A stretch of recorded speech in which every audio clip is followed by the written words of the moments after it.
Betanzos viviron un partido apertado, competido. Os visitantes foron os primeiros en avisar tras un lanzamento desde a esquina que a piques estivo de converter en gol Cata. Chegaría no minuto 3 o primeiro gol dos Somozas. Carlos controla un pase alto con calidade e sen dubidar envía o esférico ao fondo da portería defendida por Diego.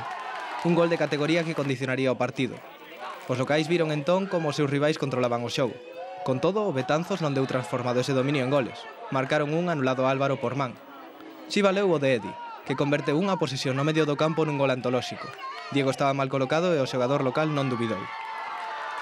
Levábamos toda a primeira parte os compañeros dicíndome mira o porteiro que está adiantado, prova, tal. E aí na segunda parte xa prácticamente non tiña aire, recibí un balón, gireime e xa casi ni mirei. Tirei e, por suerte entrou, e está claro que sempre é bonito meter un gol así, pero máis importante que para confirmar os 3 puntos e seguir así. Só quedaba un cuarto de hora de partido e o Betanzos non foi quen de recuperarse, malia gozar de boas oportunidades e incluso mandar un balón ao pau da porta defendida por Paco.